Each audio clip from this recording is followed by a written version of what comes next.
Damos un margen para las preguntas porque si es verdad que Rafael nos ha planteado desde la filosofía del derecho y desde esas vertientes, lo jurídico, lo moral, lo humano, que igual desgranada no lo veíamos así desgranado, pero nos ha hecho una visión para plantear cuestiones en esta línea muy interesantes. Y luego ver que son temas, el de la vida independiente, la asistencia personal, que igual con Antonio Centeno ahora también nos quedará más claro determinados conceptos que ya ha abordado también Rafael, pero que da pie a plantearnos cuestiones en torno al tema que nos ocupa, que es lo de la asistencia sexual, que es esto que todavía está en construcción, pero que lo van a construir sobre todo entre las propias personas con diversidad funcional que están demandando, ¿no?, este derecho, vamos a decir, a ver desde qué vertiente, ¿no? Entonces yo creo que sí que hay cuestiones de interés. A mí me ha gustado lo de la posibilidad de decir no. Cuando decías la posibilidad de decir no, dice, yo miro desde el asistente personal. No sé si me estoy equivocando igual en el planteamiento, ¿no? Dice, yo me posiciono desde el asistente personal también la capacidad de decir no.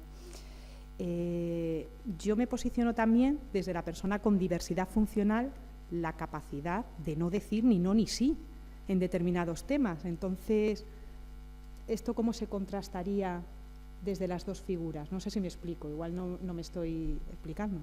Lo que no entiendo es desde la persona con diversidad funcional, el no decir no ni sí, porque no sabe. No sabe o no tiene la posibilidad de decirlo, de hacerlo. En este caso, que igual lo veías muy, muy claro desde el ámbito jurídico, ¿no?, que decías, bueno, pues sí, la posibilidad del apoyo para que tú puedas explorarte a ti mismo, y es como muy evidente. No sé, que ahí me ha... Sí, como que me ha... Sí, hay una cosa, hay una cosa que no he dicho, pero... y que tengo que añadir a esto, a las transparencias estas. No sé si algún día esto será algo, ¿no? Pero que es algo que se ha dicho aquí, y claro, todo esto cambia con la educación sexual, claro, yo creo, y esto es una variable muy, muy importante. Yo creo pero sin educación sexual, bueno, por tanto, sin educación sexual lo complica, ¿no? Entonces, claro, cuando dices... Una persona, yo creo que el sí, no, con las preguntas que ha planteado ahí Virginia, pues eso nos pasa a todos, o sea, yo creo, o sea, que tenemos dudas, ¿no? Dudas, igual o sea, no es un problema solo de la diversidad intelectual, ¿no? Lo que ocurre es que la diversidad intelectual quizás se complica un poco más, se complica por construcciones sociales, puede ser, pero ojo que las construcciones sociales... o sea, quien quiere luchar contra las construcciones sociales adopta un punto de vista ideológico contrario al que lucha a favor de las construcciones sociales. Esto estoy diciendo una obviedad, pero es que me parece importante, que adopta un punto de vista ideológico. Es decir, que ahí probablemente lo que tenemos que utilizar son, no sé, razones, me da igual, actitudes, puntos de vista, pero que no, lo voy a decir de otra manera. El punto de vista de los derechos es el punto de vista es el punto de vista del frágil, del débil, es el punto de vista de lucha contra las barreras sociales, es el punto de vista de lucha contra las construcciones sociales. Ese es el punto de partida del discurso de los derechos. Necesariamente no es el punto final, El punto final depende, Y como el punto final depende, y entiéndaseme bien, no toda construcción social es algo con lo que hay que terminar. No toda construcción social. Lo que quiero decir con esto es que hay construcciones sociales buenas y malas. Entonces, ¿por qué digo esto? No porque esté justificando nada, pero también me parece importante de que desde el propio discurso de los derechos ser conscientes de esto, y que entonces nosotros tendremos que luchar.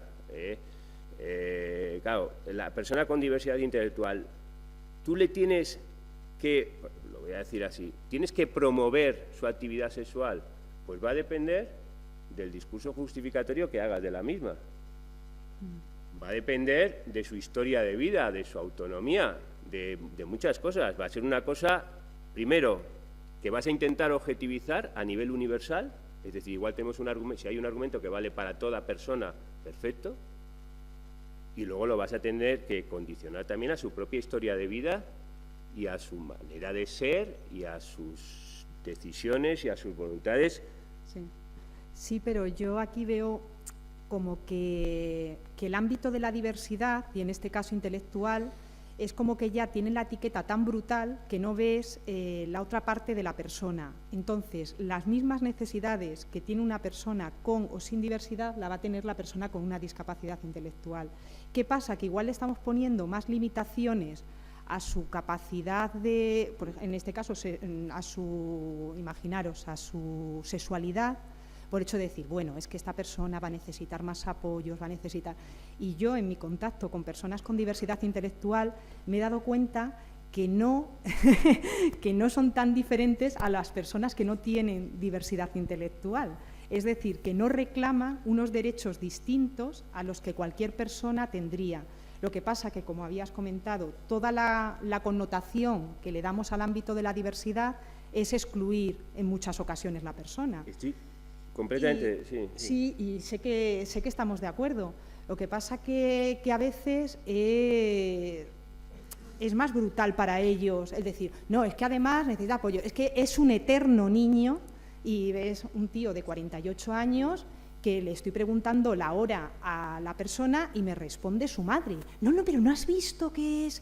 Digo, sí, pero como veo que tiene un reloj, le estoy preguntando la hora y me apetece hablar con él. Pero vemos que estamos poniendo nosotros, que igual, si somos madre de una persona con diversidad, pero lo que está pensando como la sociedad en torno al ámbito de la discapacidad me asusta mucho, porque yo tengo amigas con discapacidad intelectual que mantienen relaciones sexuales, que tienen no sé qué, pero claro, es algo que tampoco tú hablas normalmente en determinados entornos, al igual que hay otras determinadas situaciones, entre comillas, más de adultos, que tú eliges hacer algo que es más considerado de adulto que de niño, y sigue diciendo, no, esta persona, claro, no puede hacer esto porque tiene una diversidad intelectual. Entonces es un poco peligroso. Sí, y yo estoy completamente de acuerdo. Yo solamente añadiría una cosa, ¿no? Estoy completamente de acuerdo con lo que dices.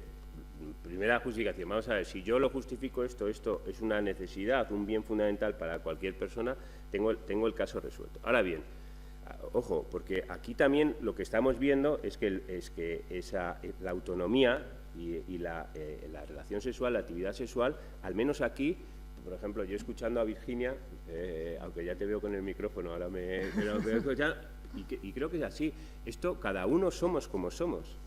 Me parece que esto era un mensaje también, ¿no? Y cada uno entiende la actividad sexual y el sexo. Creo que esto lo defendemos para cualquier persona. Me parece que no hay un modelo estándar, ¿no? Creo que esto es así. Pues, pero esto también es, bueno, quiero decir, me ha parecido entender, igual estoy equivocado, pero si esto es así también para las personas con diversidad intelectual. Por lo tanto, que sea si es un derecho para todos, es un derecho, pero es un derecho para todos e igual que todos. ¿Qué quiero decir con esto? Pues que cada persona con diversidad intelectual va a ser un mundo igual que lo es cualquier otra persona. Sí. Y bueno, mundos y mundos. Sí, bien, pero bueno, quiero decir, en la construcción, yo al menos lo veo así, pero vamos. Sí. Vale, yo lo que quería preguntar, dado que desconozco muchísimo el derecho y la ley, y además no la entiendo muchas veces, ¿vale? No, a veces se hace para eso. Ya, lo sé. Eso lo sé, eso es lo único que entiendo, que no la tengo que entender. Pero en el tema, pues eso, ¿no? De la diversidad intelectual y todos los problemas que conlleva y las problemáticas que conlleva, ¿no? El tema sobre todo de la incapacidad jurídica, ¿no? Legal. ¿Cómo podemos destruir eso? Porque, o sea, quiero decir, la incapacidad jurídica la da un juez, ¿no? Yo no sé quién se encarga de decir tú vas a ser incapacitado jurídicamente, ¿no? Pero en plan, ¿cómo podemos destruir eso, no? Porque, bueno, ha salido mucho, pues el compañero está súper enfadado con todo eso, ya no puede más, ¿no? Y en plan, para que estas personas puedan acceder a su propio cuerpo y al cuerpo de las otras también, y bueno, y si las otras quieren, pues sin tener esta barrera, ¿no? Entonces, desde la ley, o sea, ¿qué se puede hacer, ¿no? Con eso. Porque yo, pues, no sé, yo soy una que también ha pensado mucho así, ¿no? Eso de montar el pollo, ir a las residencias, abrirlas y montar, vamos, ¿no? Un motín. Y esa es mi forma de verla, pero al mismo tiempo, digo, al otro lado, ¿cómo se puede trabajar eso, ¿no? Para que ya no haya personas que son incapacitadas jurídicamente, cuando además, pues creo que hay muchos otros susodichos que deberían ser incapacitados y no lo son, ¿no?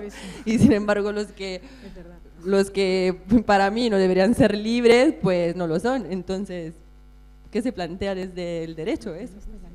Bueno, vamos a ver, esto es una discusión que ahora mismo se está produciendo, que lleva mucho tiempo, y vamos a ver, ¿qué dificultades hay para esto? Bueno, pues la dificultad ahí es que el derecho moderno y por lo tanto el contemporáneo está montado sobre la idea de capacidad, igual que está montado sobre la idea, igual que en un determinado momento, y todavía está la idea de nacionalidad, ¿no?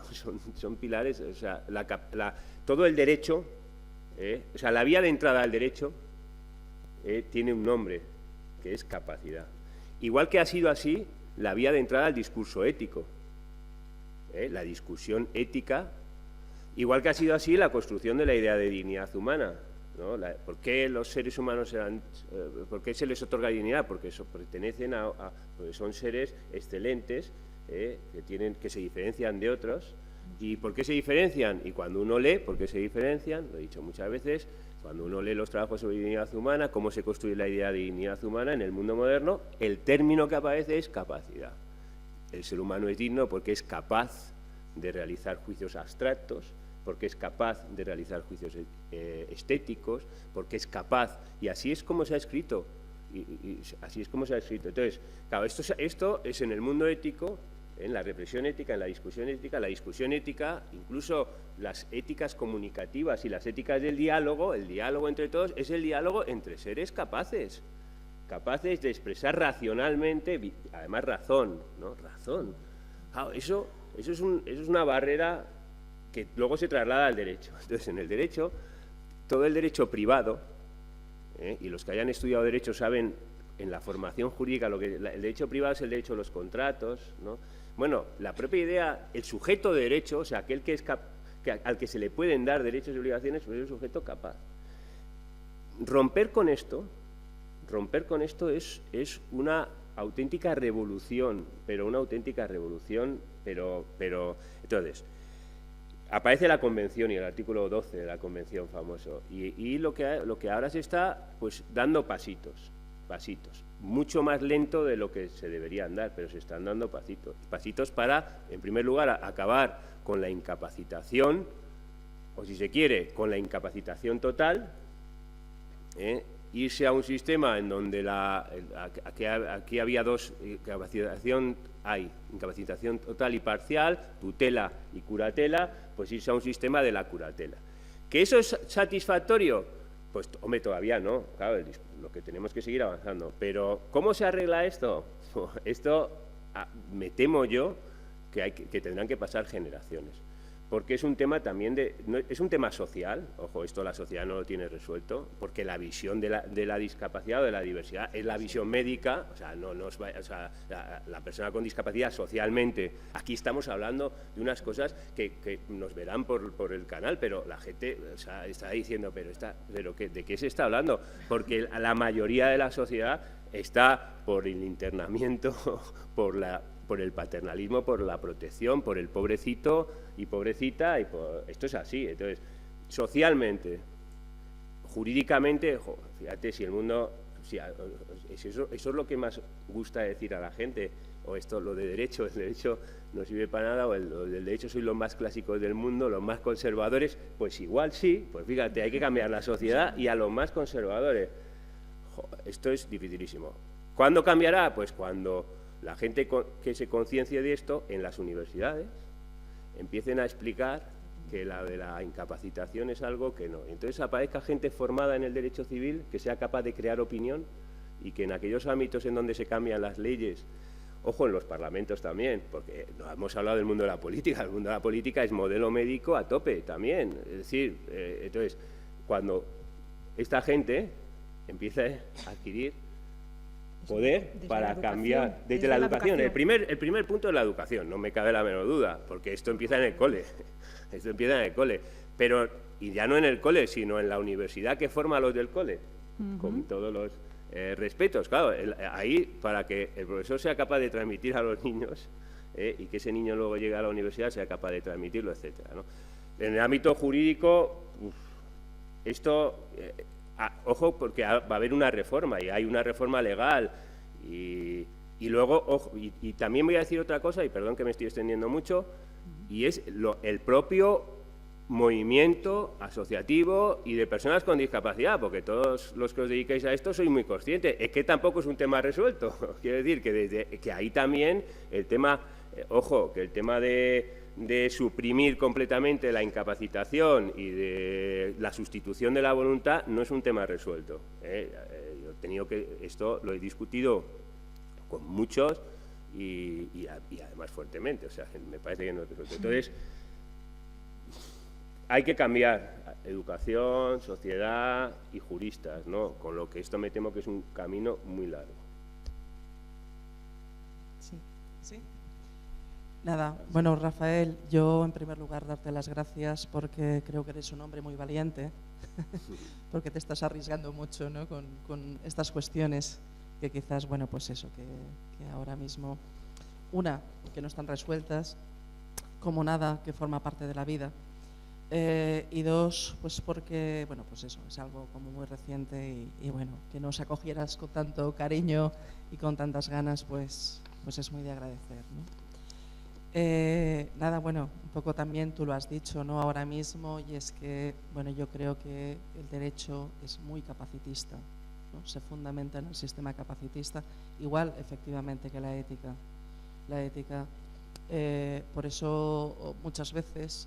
bueno, yo soy de filosofía y muchas veces sí que es cierto que decimos que realmente las personas, o sea, la realidad de la diversidad funcional tampoco ha sido tratada nunca por el campo de la filosofía de manera digna, ¿no? Y bueno, eso es un serio problema, ¿no? Y porque realmente, bueno, pues venimos de donde venimos y venimos de ese pensamiento ilustrado donde realmente, bueno, Kant, ¿no? Pues dijo la frase maravillosa de que, bueno, pues de que nos atrevamos, ¿no? A ser mayores de edad, ¿no? Y en esa mayoría de edad, obviamente, pues implica capacitismo, implica racionalidad, etcétera, etcétera, ¿no?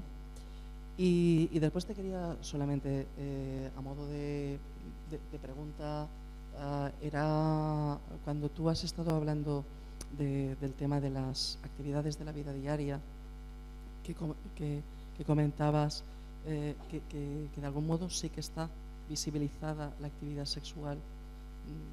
Bueno, no sé, no sabría yo ahora mismo en qué términos está,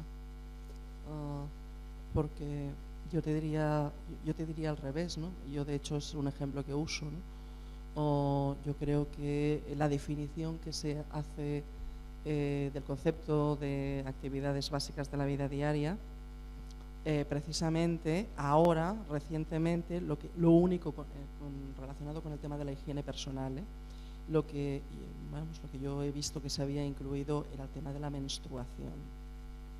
Por tanto, ahí podríamos decir salud reproductiva, no lo sé. No, la verdad es que no, porque realmente no se espera, pero en ningún sitio pone que si yo me corro, ¿no? O si yo expulso determinados fluidos, las personas que me atienden me tienen que limpiar. Ese ejemplo no está puesto, al menos yo no lo he visto.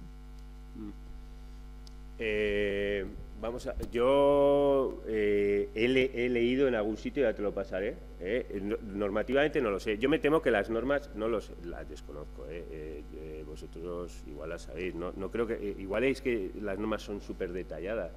Yo he leído algunos catálogos de actividades básicas de la vida diaria en donde aparece el sexo como actividad básica de la vida diaria, ya te lo pasaré. Es verdad que son construcciones doctrinales, no sé si normativamente hay que igual sí, que yo lo desconozco, ¿no? Pero sí que hay en algunos casos, ni tampoco sé si existe, pero a mí ese concepto siempre me ha llamado mucho la atención, cómo somos capaces, ¿no?, de definir las actividades básicas de la vida diaria, pero, y perdonadme porque o sea, seguro que hay especialistas en esto que lo saben definir, ¿no? Pero hay algún catálogo en donde yo lo he visto, ya te lo pasaré, te debo tener por ahí apuntado.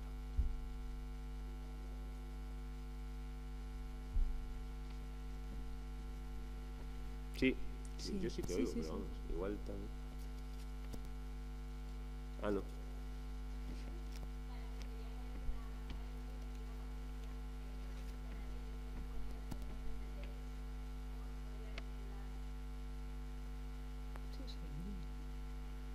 Sí, pero igual es la cuestión. Ahora, vale, este esfuerzo, ¿no?, de pensar desde el derecho, como toda esta discusión que tiene tantos tintes éticos, ¿no?, y se puede pensar desde tantos campos, como el derecho nos podría dar una respuesta para pensarlo jurídicamente, ¿no?, que yo creo que eso es un gran acierto de las jornadas, el poner en diálogo continuamente lo jurídico y lo simbólico. Entonces yo pensaba, ¿no?, que ya hemos tenido otros foros de discusión anteriores sobre asistencia sexual y se habla mucho de otros modelos, ¿no?, de, vale, ¿cómo lo vamos a pensar en España? ¿Cómo se piensa en otros países? Y se habla de Dinamarca, se habla de Suiza, se habla de Alemania. Entonces quería saber si conocíais cómo en esos países se había regulado legalmente, porque por ejemplo en Alemania se dice, claro, como allí el trabajo sexual es legal, es mucho más sencillo, porque se articula dentro de ese marco, ¿no? O que en Suiza está la cartera de servicios sociales. Entonces también quería saber si esos países han firmado la convención y entonces si también se han amparado en la convención, ¿no?, un poco en la línea de la estrategia que planteaba Patricia ayer que podía ser, o usan más su normativa nacional. Y en este contexto también, en el caso español, hay una cosa que no he entendido bien, que era cuando planteabas que limitar la asistencia sexual al acceso al propio cuerpo nos podía servir si queríamos utilizar un marco de derechos humanos o este tema de la vida independiente, pero que ampliarla a otro tipo de prácticas sexuales no tendría problema, si lo he entendido bien, que lo has planteado así, en el reglamento actual, como si actualmente se pudiera regular una relación laboral legal con otro tipo de servicios sexuales, que yo por lo que tenía entendido actualmente eso estaba limitado a prácticas como masturbación, pero por ejemplo no se podría legalizar, ¿no?, un intercambio sexual pagado de coito u otro tipo, y por que me lo aclararas eso. Vale. Bueno, te lo voy a intentar aclarar, no son fáciles. Yo, en concreto, en temas de asistencia sexual, experiencia en otros países, en concreto asistencia sexual no te sé decir. Sí sé, bueno, que nosotros acabamos de hacer un estudio sobre la aplicación de la Convención, ¿no?, sobre cómo ve el Comité de Naciones Unidas, el Comité de Derechos de Personas con Discapacidad, la aplicación de la Convención en la Unión Europea, y ahí hay algunas referencias generales a cuestiones que tienen que ver con derechos sexuales, pero muy centradas en temas como, por ejemplo, el de la esterilización y cosas así. Lo otro lo desconozco. La segunda pregunta me decías, pero lo desconozco, pero me voy a interesar, porque me parece muy importante y la verdad es que es un vacío. Yo que tengo el poder, puedo... Sí, claro, Patricia, venga. Bueno, la María Laura Serra, que es quien, en principio Rafa es su sustituto en esta, sí. No, en esta mesa, que ha hecho una tesis que recientemente la ha defendido, ¿no?, que todavía no está publicada, pero se puede consultar online, sí que hacía, ¿no?, alguna referencia a estos modelos. Lo digo porque es lo único que yo conozco en lo que he leído de ella, que es verdad que igual todavía no hemos ido. La tesis es dirigida por Rafael. Rafa, claro. Vale. Sí, claro, por supuesto. Ya Y es verdad que María Laura, es verdad, lo que ocurre es que sí, lo hace sobre todo desde el punto de vista, porque es un tema de mujer y discapacidad, y entonces lo hace desde el punto de vista de la mujer con diversidad funcional, es verdad. Sí, claro, ahí hay una parte, sí. Sí, desde ese punto de vista un poco la evaluación que da un poco de los modelos es quedarse con el modelo de Dinamarca, porque desde el punto de vista feminista, claro, yo también era algo que luego iba a intervenir, ¿no?, en general, que es que, bueno, esto de que el tema de la relación jurídica-servicio más allá del acceso al propio cuerpo no es problemático, sí lo es, porque claro, cuando nos metemos en cuestiones que tienen que ver con trabajo sexual, prostitución, hay todo un discurso feminista que no aboga porque esto ahora quizá es legal, quizá no es ilegal, hay un discurso que aboga por abolirlo, o sea, por hacerlo, o sea, que todo eso es problemático. Entonces, ella desde ese punto de vista lo que defiende es el modelo de Dinamarca. Pero en todo caso lo que llama la atención es que la convención no se usa. Es decir, que el lenguaje que yo daba ayer de los ajustes, de los apoyos, de la autonomía, no aparece, a pesar de que el modelo en la práctica es el que ya más le gusta, ¿no? Pero que como fundamentación de ese modelo no aparece la convención. Un poco por eso yo hice esa ponencia ayer, ¿no? Utilizar la convención como estrategia para entrar a esto. Sí, no, perfecto. Y sobre lo segundo, la argumentación que yo he hecho era que a veces cuando nos planteamos la justificación o no de las cosas está bien plantearse qué pasaría si prohibimos algo, ¿no? Ahora, eso lo has conectado, que igual lo he conectado yo, porque probablemente no haya sido claro en algunas cosas porque no las tengo claras. Pero, claro, lo que tú dices, yo creo que yo no soy un laboralista, no lo sé, ¿sabes? Sí que me llama la atención, el caso este, que es un caso muy mediático, ¿no? De la jueza esta, ¿no? Que es una jueza, bueno, pues que fue una jueza feminista, una magistrada del Tribunal Superior de Justicia. El Tribunal Superior de Justicia es un sitio, pues como muy alto, muy alto, no lo sé, alto, en el ámbito judicial, ¿no? Y que esta hizo esto, ¿no? Se inscribió para hacer la prueba. Yo creo que ahí el paso a lo laboral puede ser, o sea, prohibición expresa. Es que esto de inscribirse en la Seguridad Social y dar de alta una actividad en Hacienda, no sé si tenéis experiencia, pero esto es muy subjetivo. Uno coge la casilla, tal, depende a veces, esto se está grabando, bueno, pero no sé, pero vamos, en muchos casos depende del funcionario o de la funcionaria que llega, sale la ventanilla, esta actividad aquí no casa, bueno, pues venga, pues vamos a ver. Y detrás de alta y tal, esta actividad, pues igual, sí, venga, y te pone una casilla y tal. Y esto es lo que hizo. No sé si hay más experiencias, no sé si alguien lo ha intentado hacer más, o es una cosa que decimos, oye, pues igual no sé, como no está aquí, no aparece explícitamente en ningún sitio, igual. Una cosa es lo laboral, pero luego lo legal no es solo lo laboral, quiero decir, hay actividades, hay contratos de servicios, de otra serie de cosas en donde hay derechos y obligaciones, y el límite, ahí hay muchos límites, pero yo no encuentro ningún límite explícito a esa actividad, desde esos límites. Es verdad, nuestro Código Civil dice contrarios a la moral, moral y costumbres, pero moral y costumbres es todo, ¿no? O sea, que eso pues va a depender al final de con quién te encuentres en el camino, pero yo creo que va a ser muy difícil,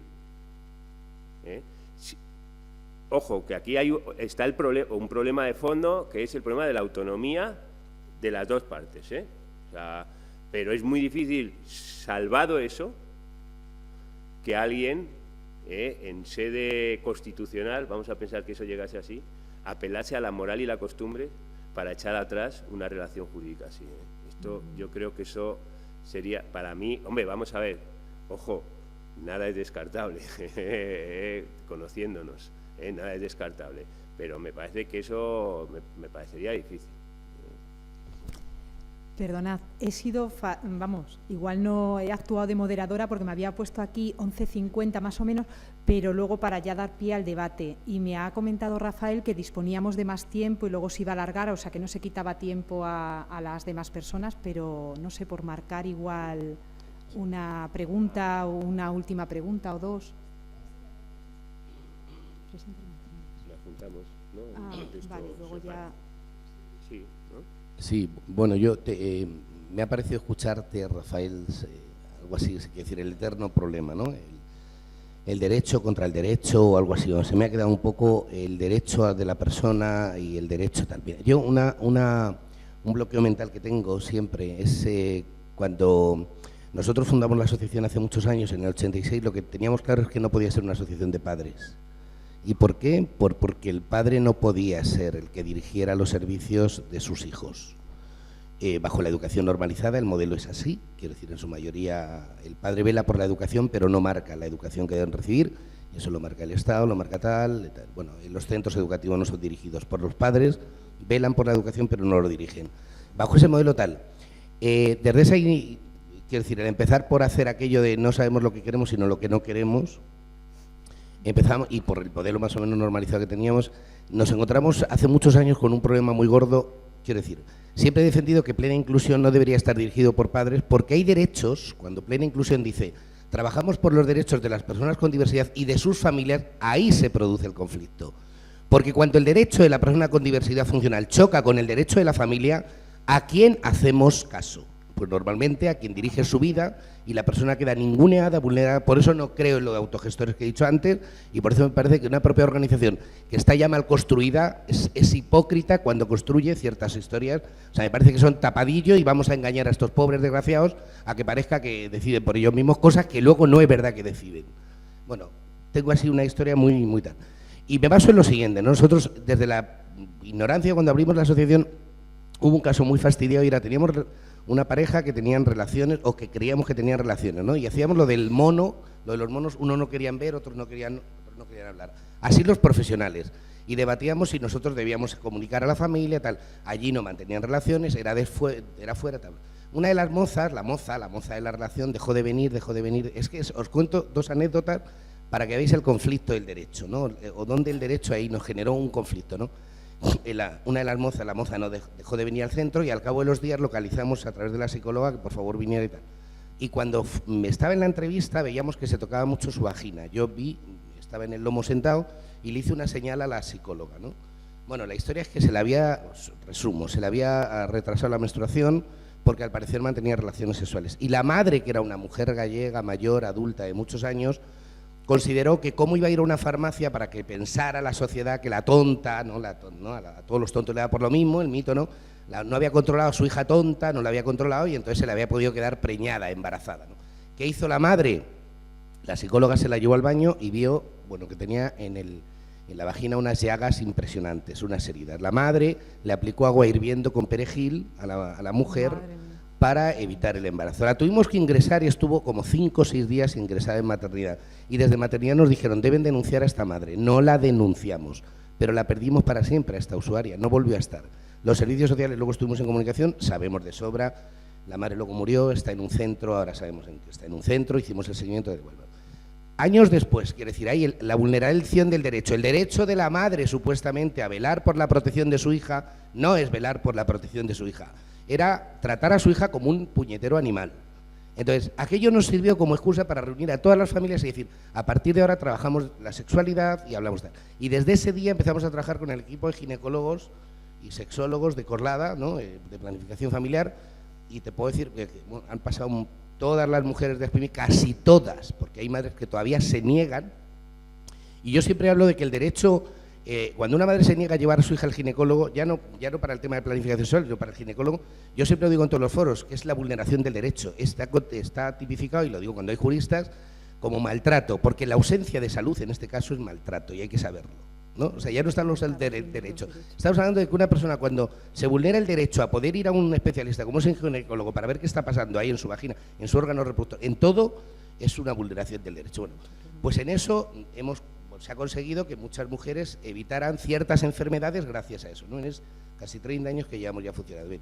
Hace unos pocos años, por parte de Federación, por parte de la persona que lleva familia, me llamó personalmente para que interviniera en un caso de un chaval homosexual al cual empezó a llegar tarde a su centro ocupacional, tal, y al final, bueno, os resumo también la historia, este chaval empezó a mantener relaciones sexuales en los baños de Atocha. Los baños de Atocha son un foco donde se mantienen relaciones sexuales, homosexuales en este caso.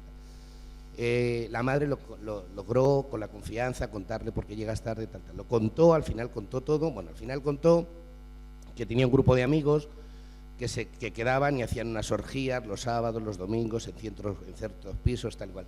Un día se quiso ir de casa, bueno, al poco tiempo dijo que se iba de casa, la madre escandalizada, todo esto, ¿no? Porque además iba a la policía y la policía le decía que como era mayor de edad y no estaba incapacitado legalmente, no podían hacer nada. Este amenazó un día con irse de casa, cogió la maleta, porque le habían ofrecido incluso trabajar en unas cabinas y ganar dinero. Tela. Cuando la madre ya hizo eso, fue a un juzgado de Vallecas y dijo, voy a montar aquí el pollo, tal, y ya el juez ordenó un internamiento psiquiátrico y le internaron en un psiquiátrico, o sea, en el Gregorio Marañón, en la unidad de psiquiatría, con llave, cerrado y tal. Y ahí nos llaman, de Federación, me llaman para que intervenga en el caso. Este caso, después de este caso de intervenir, tal cual, hubo un Líneas 900, un programa de televisión donde se trató el tema de esto, de cómo ciertas personas con diversidad funcional se veían obligadas a tener tal y cómo se podía abusar de... En este caso había como una especie de... Entendíamos que podía haber un abuso de ciertas personas no con diversidad que estaban pues, follándose al chaval con diversidad funcional, ¿no? Intelectual. Bueno, pues en este caso el derecho dijo que no había delito porque la persona no estaba incapacitada legalmente y que la persona elegía con quién podía tener relaciones sexuales. O sea, dos casos totalmente opuestos, 25 años de diferencia en uno y otro, ¿no? Entonces, por eso nos movemos en una indefensión absoluta, ¿no? Tú hablas de que es relativo, o sea, has dado a entender como que el derecho de la persona es relativo, tal. Mira, los que conocemos a las personas con diversidad funcional, y llevamos 30 años con ellos, sabemos, quiero decir, se sabe y se conoce cuáles son sus gustos, sus preferencias, porque les ves. Si has permitido que tengan un modelo normalizado homosexual, yo, por ejemplo, les he permitido que conozcan a mi pareja, me he casado hace poco, me he mantenido relación, lo han vivido, hemos llevado a nuestras parejas a comer a los centros, han venido, han formado parte de nuestra vida, de nuestras casas, de nuestros viajes, se ha normalizado todo, expresan la voluntad de querer tener relaciones homosexuales y lo dicen, les ves, o sea, hay mil maneras, se sabe perfectamente, ¿no? Cuando en este caso no lo podemos hacer porque según la ley, si lo hiciéramos, si les permitiéramos tener relaciones sexuales con un profesional, ¿no? Pagándole tal y cual, si nos vamos a basar en que moralmente un juez puede interpretar que la ley hay un vacío legal, con la movida que tenemos en la justicia, que es verdad que yo no creo nada en ella, o muy poco, después de lo que vemos, quiero decir, ¿a qué nos condenarían, no? Un grupo de personas homosexuales, ahora llevan a este pobre desgraciado incapacitado, mariquita, a un prostíbulo, o a un asistente sexual, en contra de tal, ¿sabes lo que te digo? Es decir, no, algo tenemos que hacer. Tú dices, tenemos que esperar a que desde el campo de la sociología o de la filosofía o del derecho, de la universidad cambie esto. Yo creo que hay que dar un golpe de Estado, hay que montar pollos.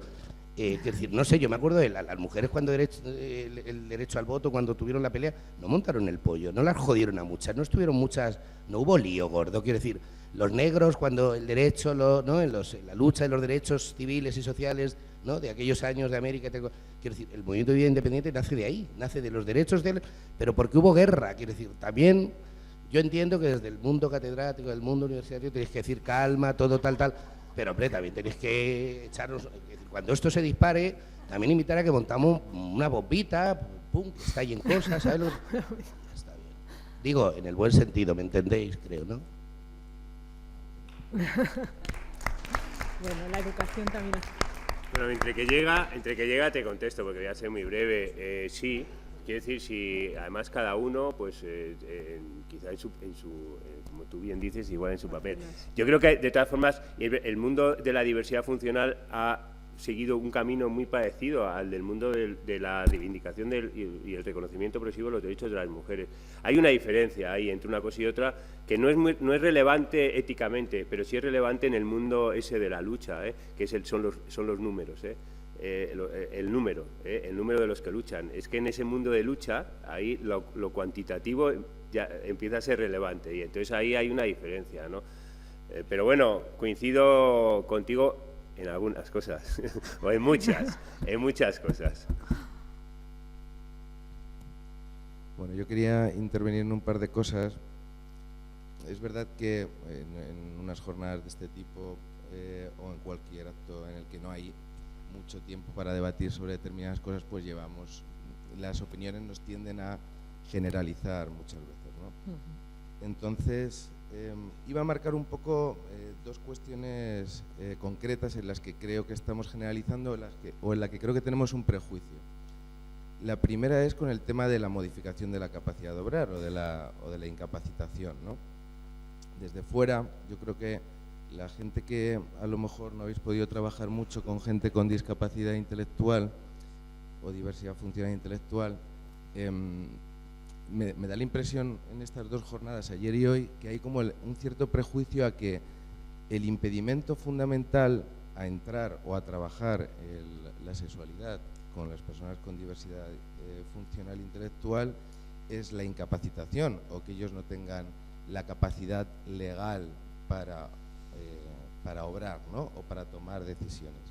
Es que en el 99% de los casos no llegamos al punto de saber, quiero decir, cuando estamos haciendo un trabajo educativo en afectividad, en sexualidad, cuando hacemos actividades de ocio, cuando le preguntamos a la gente si quiere hacer o no quiere hacer o con quién quiere salir, etcétera, no llegamos al punto de que surja la barrera de fulanito no puede porque no tiene la capacidad de obrar. Es que no llegamos ahí, o sea, es que estamos muy lejos de ahí. No sé si me estoy explicando.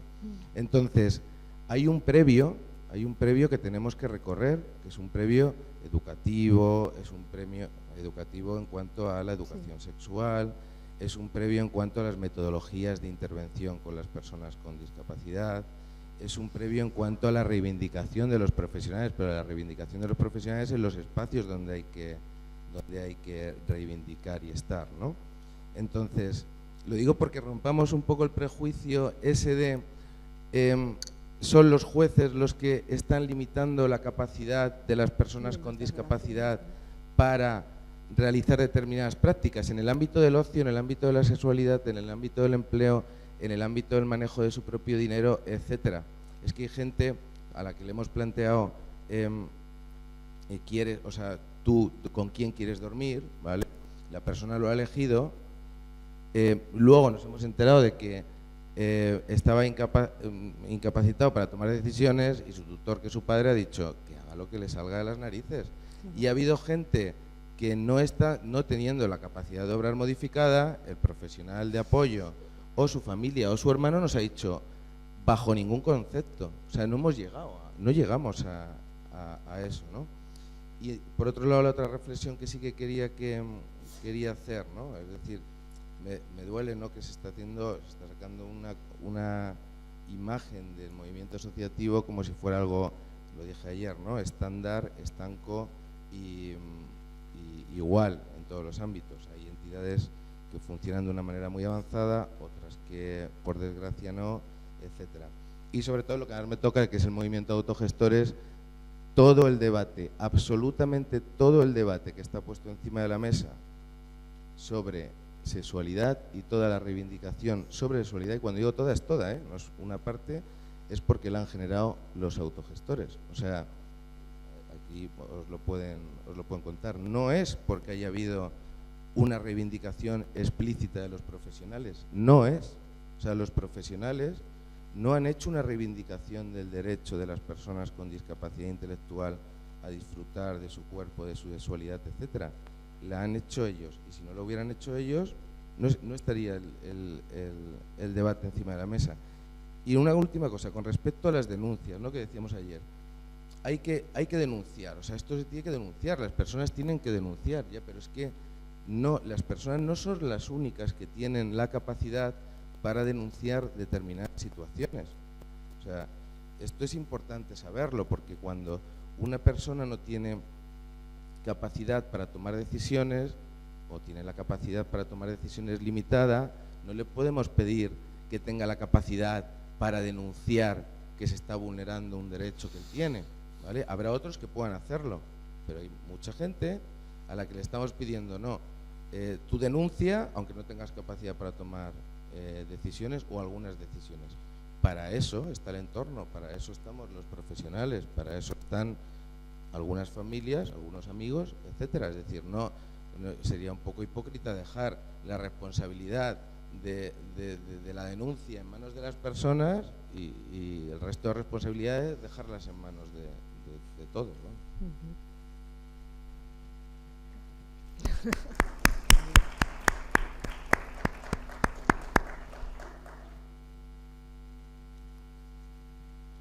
Hola, buenos días. Bueno, agradecer sobre todo a Patricia, ayer y a Rafael este enfoque jurídico que es necesario en este tema y aportar, si se puede aportar algo, a la compañera sobre el tema de modelos dentro de la asistencia personal sexual. Yo conozco el caso de Suiza, el caso de Ginebra en Suiza, y esto es, se ve la asistencia personal sexual como una dimensión social que está escrito en los servicios sociales. Y bueno, es importante porque un poco refleja el enfoque de que la dimensión social quizás sea una de las primeras cuestiones que deban ser abordadas, junto con el sistema jurídico social, dijera yo. Entonces, bueno, pues... Muchas gracias, Marimar, por la aclaración. Pues cerramos esta mesa.